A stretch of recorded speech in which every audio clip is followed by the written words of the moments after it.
welcome to Just Talking About Jesus. I have Katharine Rose here. Nice to have you here. Great to be here. Thank you for having me. We are going to be talking about being single. Woo! Something that a lot of people find themselves in and have questions about or struggles with or, come to accept or whatever. But yeah, let's just dig in. Let's do You've it. been single for a little while, but you're not like in your 60s still single. Right. I'm hoping that won't happen, but who knows? Only God knows. Uh, so I'm gonna just put the sound up a little bit higher. What what are the things that you think about or you struggle with or kind of where are you with that? Sure. So I am 36. I turned 36 in January, and I've been single most of my life. Had probably one serious relationship back in college that lasted for 3 years. Thought we were going to get married, but he broke up with me my senior year. It was devastating, obviously. And from that time on, haven't really had many real serious long-term relationships.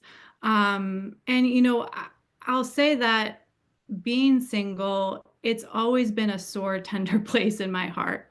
I never in my wildest dreams thought at 36 years old that I would be single. I think, you know, growing up, I grew up, my parents were young when they were single, or I'm sorry, they were young when they were married. They were young when they had kids. And so I just thought that sort of would happen. I was like, that's my mom was a stay-at-home mom. My dad was the provider. And so I was like, oh, okay, that'll be my life. And obviously that hasn't been my reality. And I think it's funny because in my 20s, the mentality was, okay, this isn't ideal, but I still have time. I still have time. There's still time. There's still hope. And then I got to be in my late 20s and I was like, okay, surely by the time I'm 30, surely but I'll be engaged or married. And then 30s came and went and it was, okay, surely by the time I'm 32, You're 33. turning the pages on the calendar. Yes, and so each year that has gone on, it is okay. So this is now my reality, and I think the Lord brought me to a place where it was, are you willing to surrender that desire? Are you willing to accept it and to embrace the plans and purposes that I do have for you that might not include marriage, at least right now?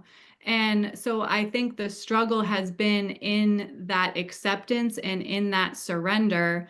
And I would say too, part of it has been, you feel like you've missed out on a lot of milestones, I think. You see your friends go through the milestones of, oh, they get engaged and married and then they have kids and you're sort of still out here just by by yourself, right? And Left it's like, Lord, behind. yeah, and it's like, Lord, have you forgotten about me? And of course, no, he hasn't. It's just his plans are different. And I have to trust. I've learned I have to trust that God knows what is best for me. And he knows me better than I know myself. And he gets to define what is good for me. Sometimes I can sit here and say, well, I think it would be really good to have a husband. I think it would be really good to have a family and be married, but I don't get to define good. God gets to define good because he knows me and he created me. And so if he has me in this season of prolonged singleness, then I have to trust that it's for a reason and that it's for my best. Even though it doesn't always feel like the best or feel my good, I have to trust that he has me right where he wants me for a particular reason because he knows me. And I think too, there's an element of maybe he's been protecting me from things that I can't see. And so I've had to kind of trust that as well. I think that's true. I think there's things that I mean, you look around, not all marriages are successful. Right. Not all of them are happy, and not all of Yeah. it is because it might have started out with your dream boat and whatever, that it doesn't always turn out to be that way. And Yep. it's very possible that he just hasn't. Yeah, exactly. And it's like, and I do think I can look back and say, well, you know what? I believe there is an element of protection because I think he was protecting me from the wrong men. I think there was an element of self of protecting me from myself because I think he's had to do a lot of growing and maturing in me to even get me to a place of desiring the right kind of man, the godly man. And so I do think I can see that in hindsight. Like I always say, like, thank you, Lord, for not giving me who I thought I wanted. Thank goodness. But again, at that moment, it was like, well, this is good for me. And I can now see in hindsight, no. And like that was not good. And that wouldn't have been good. So thank you, Lord. you know? Yeah. Yes. Yeah. Yeah. And he's standing, the God standing back there going, yeah, yeah, I knew it. You know, here's Right. Yeah. your Yes, exactly. Right. Like I told you, right? Yeah. Yeah. I had a couple of miscarriages, and I just part of me wonders whether those little kiddos just were being saved from something later, or who knows what, too, you know. Yeah. Yeah. Well, we know, and that's You just know? it. It's like he knows and sees everything. Our perspective is so limited. I mean, it is so limited. And it's like, okay, he knows beginning from man, past, present, future, can see everything. And it's like, okay, if that's true, which we know it is, then he knows what he's doing. He knows what he's doing. Yeah, and and part of our brain can say that logically, and the other part goes, yeah, but I'm ready. I'm Yes. still ready Oh, and waiting. oh, 100%. Oh my gosh. And that desire too, that desire is so strong. And I've wrestled with, okay, Lord, you put this desire in me. It's a good and holy desire to get married and to find a godly man and to share a life with. So if you say that that's a good thing and that you put that desire in me, then, yeah. Yeah. How do you reconcile that? Yeah. So where do singles go to try and find a friend, maybe more than a friend? Great question. I mean, I think in today's landscape, I think dating apps have obviously just taken hold. I think that's where a lot of people have turned is to dating apps. I will say, I even know some of my friends who have been lifelong singles. Like I just had a girlfriend last year get married. She was 37 years old, single a long time, just like me. She went on Hinge, met someone, and found her husband. And so I know that there are those stories of success. There are. I think for me personally, I feel like that's not necessarily going to be the path or what the Lord has asked me to how he's going to lead me into my husband. I more feel like he's asked me to just fully surrender and put it into his hands. But I would say dating apps, I would say I mean church too. Of course, you would hope that at church you can go and find, but I will say as a single, there are a lot more single women than there are single men in the church. And so that's a struggle. But as far as, people will say, you have some people say, well, do you go out and, go to a bar? I mean, I'm like, I've tried the bar. The bar scene is not the place. Let me tell you, I've been down that road and it is not the place. So I would steer clear of that. But again, it's God is so much bigger. You never know how he's going to work. It could come through a connection, a friend of a friend, or some sort of connection. That's what I am hopeful for, that somehow it'll come through a connection. But yeah, I think dating apps are huge right now. And I know people have had good and bad experiences. I don't necessarily feel like that's my path, but I know it's worked for people. In my first romance novel that I wrote, there's the Caitlin, the character is just like, okay, I got to find somebody because she gets into this bad relationship and Yeah.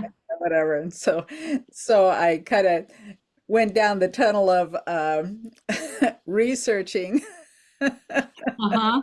dating apps and what Yeah. things people say, and how they put up their profiles and stuff. I mean, Yes. they're pretty hilarious. But Oh my gosh. Oh, like, it is. oh, Oh my gosh, yeah, it is. And I think it's overwhelming too. Part of it is there's that idea of, you can just keep swiping, and it's like you can just spend so much time and energy. And are people really portraying their true selves? There's that question. So I think you have to use discernment. If you go on the dating, apps, you have to be smart and I think use discernment. in that process, and also like invite the Lord into that process. Like, okay, like help lead and guide me here, because it can quickly go downhill if you're not careful. Yeah, yeah, and Yeah. because when you're doing that, you're in a vulnerable position. Yes, absolutely. Super vulnerable. Absolutely. Yeah, Yes. yeah. Yep. Yeah. After my first husband died, I was 32. I was still pretty young. Yeah. And I'm Yeah. thinking, Yeah. and then okay, I felt like I was a teenager again, and kind of Oh, like yeah. just totally looking around and who's here or who might be Yeah. interested or what. I mean, it was, Yeah. yeah. Oh, yeah. Oh, it's a whole world. It's a whole it's a whole world. Yeah. Are there Yeah. places in the Bible that talk about single? Well, I mean, Paul talks about That's being true. single. Paul does, yeah. Paul in First Corinthians, and now this is something that I always used to hear, the people would tell me, and I'd get so mad. I would get so mad. They would say, well, Paul says that it's a gift to be single because you can dedicate yourself to the Lord, and I'm like, but being on the other side of this now, where I've kind of surrendered and seen there are blessings in being single, and that's what Paul does say. You can fully devote yourself to the Lord, to His plans and purposes, and I think that again, that's something that's easier said than done all the time. But I have had to learn to recognize, okay, there are gifts and blessings in being single. Like I have a lot of freedom and flexibility. I don't. And I was joking. One of my friends, the friend who got married, she last year, she was like, I miss my alone time. She's like, I don't have a lot of alone time anymore. And I miss being able to eat whatever I want to eat whenever I want to eat. So she was joking with and telling me, I'm like, you know what, that's true. Like, and so I think paying attention to those little gifts and blessings and being grateful for them, and stewarding well the season that you're in, as hard as it is, but recognizing, okay, there are gifts here. And I want to take advantage of that, even though my heart does long for that relationship, that husband. I still, my prayer is like, Lord, help me to be in this season well, to help me to steward this season well and to be content being single. Because I have a feeling like a lot of married, they're like, all my married friends, most of my friends are married, and they're like, oh, I miss being single, It's always like grass is greener on the other side type of thing. Well, there are moments. Yeah, there are Yeah. moments. Yeah. Yeah. My youngest daughter is a nun. And Oh, so, wow. just in that decision, Yeah. decide that you're gonna remain single. But, Yeah. she says, I got the best husband in the world. She's Yes, right? nobody on earth I'd rather be married to. Right. I mean, God's a pretty great husband. The best, the best. He provides all my needs. He's right there when I need him. He's Yeah. just like I Yeah. can Right. talk to him anytime, day or night, Yeah. without waking him up. It's so true, right? It's so, and that too, that's a great perspective too. I mean, and I even remember, I mean, I've been to so many weddings, right? So many weddings as a single person, and sometimes as like the only single person.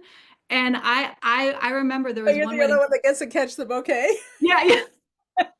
Yeah, I'm like, I'm still out here. Yeah, exactly, Everybody's exactly. going, finally. No, Yeah, I I think they're know, going, I know. Yeah, yeah. Oh, it's crazy. And it's like I've even because I've been single so long, I've seen people get married, divorced, and then remarried. And I'm out here like, Lord, what is going on? But yeah, but back to, what your daughter said about having God as your husband. I mean, it's like, okay, Lord, you're about the best husband, I could get. I can't ask for anything better. So, and that's kind of how I view it, at least right now, is God is my man. He is my husband. He is my provider. yeah, yeah, yeah. I mean, really, I mean, we say he's everything. And Yeah. Yes. Yeah, exactly. And he yeah, is, and he can meet all of our needs. I think it's just a matter of turning to him to fulfill those needs, I think. yeah. What do you, in your imagination with your perfect husband, what do you see life being like? What are the things like, well, like, what are the things like, well, if I was married, this is what, where we'd go, what we'd be, what we'd. Yeah, I mean, that's a great question. I think for me, it comes down to, and again, this has sort of been a growth process of like, I first and foremost, I want a godly man, a man who loves God more than anything, because I think if you love God, you know how to love others and you know how to love a wife well if you love God. And so that to me is like number one. I'm like, I want a man who truly, and not just says that they love but truly that you can see the fruit of that love for the Lord. Well, that But I rules think, out about 35, yeah, 75% of the. yeah, right, right. Yeah. So, but I think, I mean, just more like practically speak, I mean, someone to, this just sounds so, but like someone to enjoy life with. Like I love traveling. I love hiking. I love doing different, I like staying active. I think I've done all those things on my own. And so having someone to do that with, and I've learned to be comfortable doing those things on my own because I've been forced into it. But I think having someone to enjoy those things with would just be so beautiful. Yeah, And I think too, having someone um, to have a family with, right? And to raise kids with and have our own family. I have two older brothers and they're married with kids, and you see that, and that's a longing that you have. And so, but someone to share life with, truly, truly, in every sense of the word. yeah. And what's wrong with those brothers that they haven't found you somebody? Oh, right. I'm like, come on, guys. I They know. are slacking. I know. I know. My whole family, I think, is waiting, like, oh my gosh, is she ever gonna get married? You know? But when people say that too, or whatever, you almost feel like it's your fault, a Yeah. little bit like Yes. I'm doing everything. Right. Like I'm not doing right. And it's almost like and even they've seen me go through different phases and with different, but it's like, I'm not I didn't ask for this, right? Like I didn't choose this for myself at all. And so I think that it does make it hard because it's like, and then with the aspect of surrender, I really believe that the Lord has asked me to surrender that. Meaning put it in his hands. It is completely in his hands. And that comes with, I think I've had voices around me, not necessarily family, but like other people be like, well, why don't you put yourself out there? Or why don't you get on a dating app? And I'm like, I would if I felt that was what God was asking me to, but he's just asked me to leave it in his hands, that he's got it. Like, and I trust that he has got it. Um, but it is hard when it feels like, that question mark, or how do people perceive me, like what's wrong with her, like, or why is she still single, yeah. Yeah, there's a couple other gals both of who I had interviewed for different topics, whatever, before, but yeah, they're your age and they're still going like, what's going on Yeah, here, and yeah, my, like, how much longer can I be in the baby zone? Or right, right, yeah, yes. And that's a whole nother question too. Time continues to tick by, and you do feel that, we have that biological clock ticking away. And so that is, and with each passing year, it's, oh my gosh, I'm in my mid to almost late 30s now, what's going to happen. So, but again, I just going back to it. God sees, God knows, and he can make a way where there's seemingly no way. And so that's just what I have to remind myself of. have you thought at all about, fostering kids or adopting I them? I have, again, though, I think that's something that I don't know if I would want to do it on my own. But I have thought of that, and that might be, I mean, who knows down the road. But that's something, yeah, that's something I think I wouldn't want to do right now, at least on Mhm. my own. Yeah, Yeah. yeah. Huh. Yeah. Well, yeah. Yeah. Yeah. Well, yeah, Yeah. yeah. Yeah. Well, yeah. Yep. Well, I know, and I know that, like, well, with my youngest daughter, my husband and I would be praying every night that she'd find somebody, whatever. Yes. Just, Yes. And yeah, it's hard too, like I said, because there does seem to be a surplus of single Christian women, but the men are far and few in between. Either they're already married, these Christian men are already married. I mean, which seems to be, but there seems to be a shortage of Christian men. So you have all these women. Yeah, where are you? Where are you? So well, even my son, he's early 40s, and he's never been married, and he says, I just wish I could find somebody, but it's just he's in LA. And that yeah, culture and everything is way different. It's really yeah, hard, yeah, and the people that he's found are just like, oh, I need you to take me to fancy restaurants and to do these, it's yes, just like, that's yes, just not who he is, and that's not what he yes, wants. He wants a real exactly. hard connection with somebody that's. Yes. And that's like me too, though. And I think it's something that I've come to learn about myself more and more is I really can't do the shallow type of thing. I'm like such a deep, I'm an introvert. I'm a deep feeler, deep thinker, and I can't do the surfacey. If I honestly, if I wanted to, I'm sure I could go out and find someone to date, but it wouldn't be that connect, like it wouldn't be that connection that I'm looking for. And it wouldn't be the type, I don't think the type of man necessarily that I'm looking for. And so I totally understand that. It's like, and even, I've tried that and here I am. So it's like, okay, been there, done that. And do you have any guy friends that you're close with that you?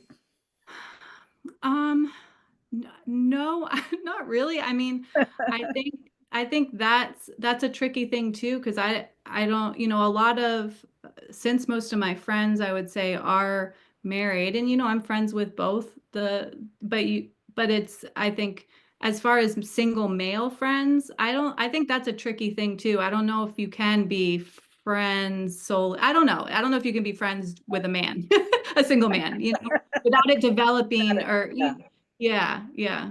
So, yeah. yeah. All those, yeah. Lots of aspects on that gym. Yeah. Right, All right. parts of it, that are just, Yes. yeah. Yep.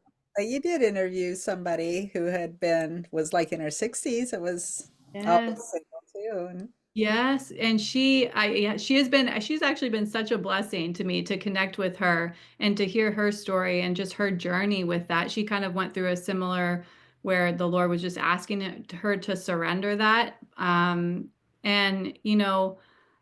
one of the things that she said that kind of stuck out is, it's better to be happy single than it is to be miserable married. And I'm like, how true is that? But I think it's a matter of finding contentment in your singleness, which is what we were talking about during our conversation is because you don't want to be miserable single. And if this is a season or a lifestyle that the Lord has called you to, then then you kind of have to learn how to find that contentment.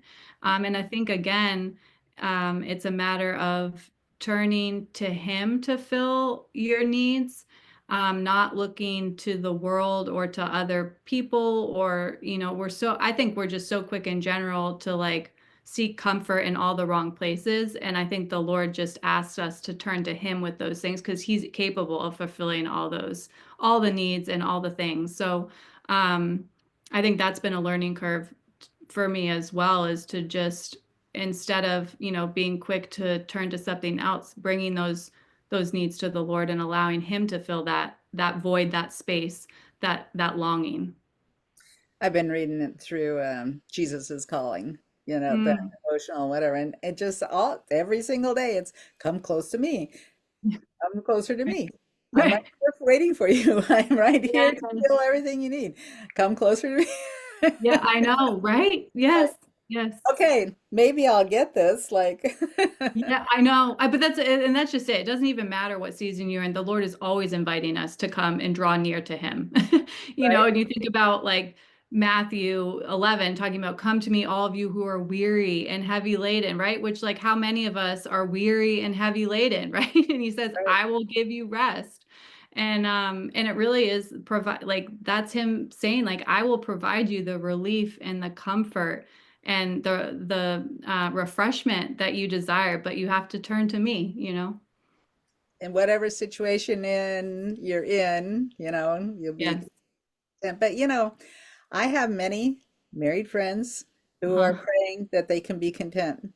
Yeah. Oh, see, that's so interesting.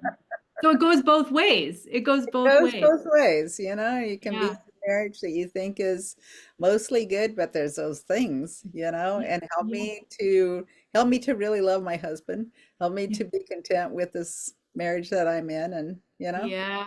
Well, that's a whole, yeah, exactly. That's a whole nother. Right. Yeah. yeah, yeah.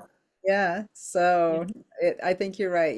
Just every day you say, "Hey, glad I'm alive. I'm glad I'm Yeah. healthy. I'm glad Yes. I'm where I'm at in life, Yes. and what are we going to do today, Lord?" Yeah. Yeah. You What do you got for me today? Yeah. I was thinking Exactly. about going on this hike. You want to come with me? Yeah, truly, literally. I mean, that is. It's so funny. I'll like with the weddings I'll go to. I'm like, all right, Lord, you want to be my date? Let's go. You know. My plus one.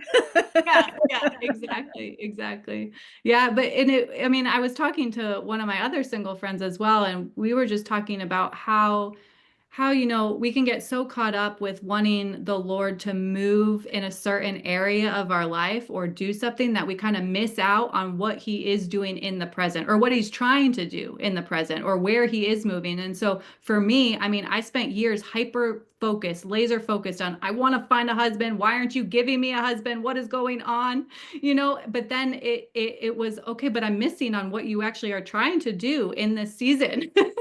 you know and so I've had to redirect my focus and say, okay, you've got this part, my desire, I'm putting in your hands. Well, where are you moving right now in my life that I can join you in and that you are calling me towards? And so that's kind of helped shift that from being like my sole focus to okay, I'm gonna move where you're moving, and where I can see you're at work and where you're calling me to. So Yeah, yeah, interesting perspective. Are there certain scriptures that help you through? yeah. Oh gosh. There are, I'm trying to think of some in particular for this particular season. I think, one that automatically comes to mind is just Proverbs, trust in the Lord with all your heart and lean not on your own understanding.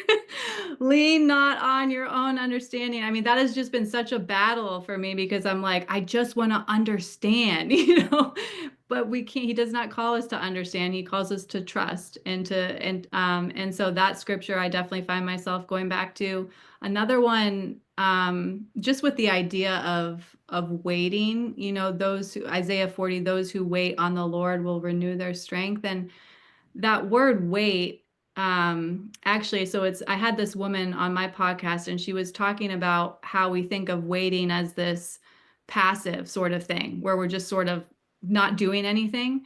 But she was saying that word, if you actually dig into that word wait, is an active word. It's like a verb, and it means like to like twist yourself and bind yourself with the Lord. And so it's not this passive, oh, I'm just waiting. It's like, no, I'm seeking after the Lord. I'm pursuing him. I am moving towards him in my season of waiting. So I try to keep that in mind too, because sometimes it does feel like I'm waiting, I'm waiting, I'm waiting, but I'm like, okay, am I seeking the Lord? Am I drawing closer to him, So that's kind of been helpful too.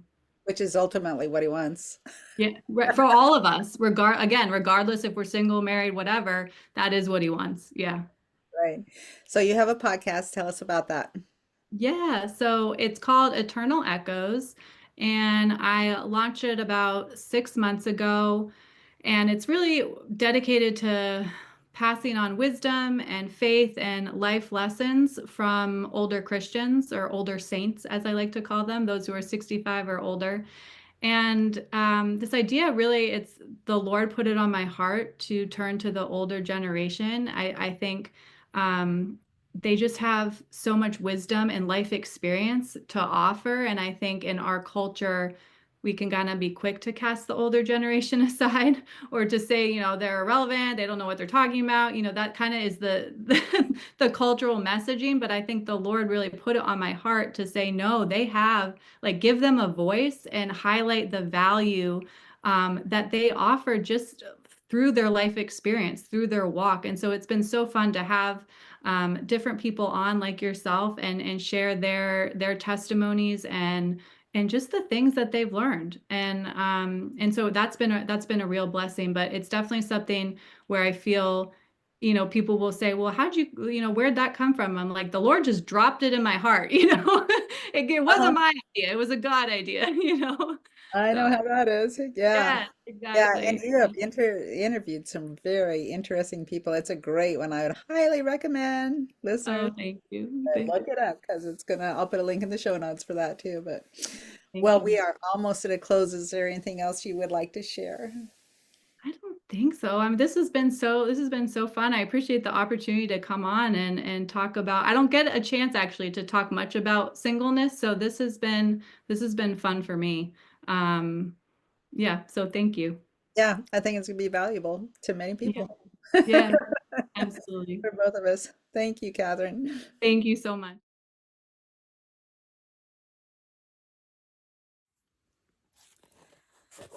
My Heart's for You, Chapter 1.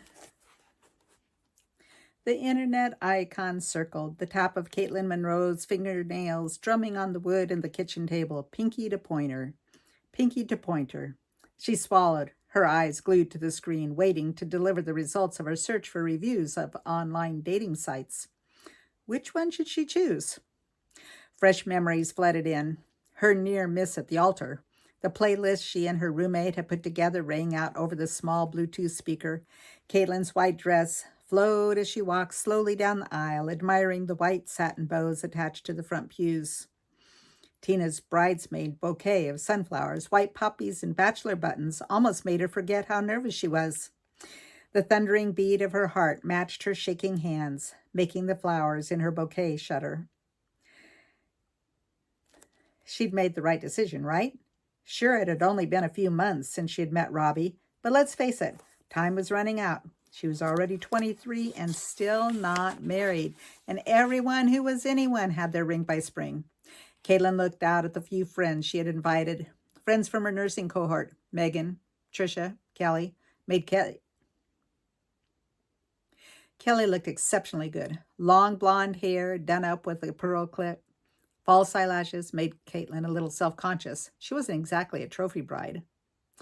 And where were Robbie's eyes? Not on his bride-to-be, that was for sure. They were glued to Kelly, her hand with perfectly manicured nails covering a hint of a smile. Earlier, when she had confronted Robbie about flirting with others, Robbie had told her she didn't have to worry. He only had eyes for her. Obviously not true.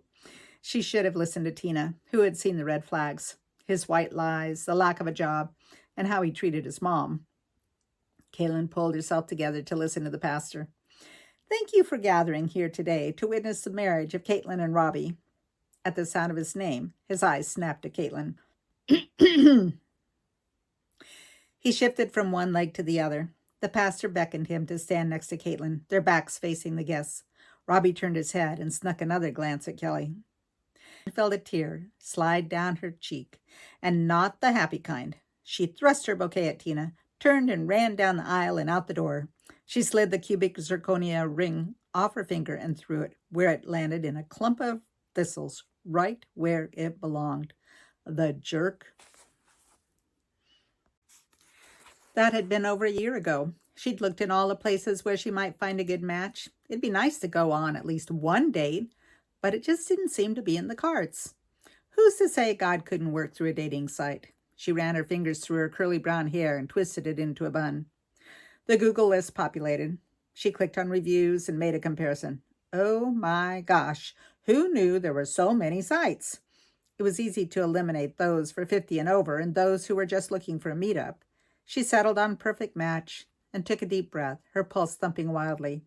The full moon shone through the slatted window shades, casting striped shadows on the wooden kitchen table. She downloaded the Perfect Match app on her phone. Okay, here she goes. She straightened her shoulders and typed in her name, her profession, where she had gone to college, filled in the checklist of activities she enjoyed. Would she prefer to be contacted through emails or text? What would be her ideal date? She checked coffee, movies, cycling. She wrote and rewrote several descriptions of herself, looking for eyes that you could lose yourself in. Someone who likes adventure. Sweet tooth. I make the best ooey gooey cinnamon rolls smothered in cream cheese icing. Look no further. Caitlin scrolled through at least 1,000,000 pictures, trying to decide which photos of her she would submit. Her with her bestie Tina Haverson? Maybe not. They'd skip her and go for Tina with her amazing auburn hair. Caitlin hiking with her dad? That would do. How about the one next to her new bike? The background was a lake with fall leaves, and of course, she could post the one with her little scruffy Maltese mix Bentley. With a nervous glance over her shoulder, she clicked the button and fell back in her chair. A long breath escaped her. What had she just done? This was stupid. It was just this kind of impulsivity that had landed her alone at the altar.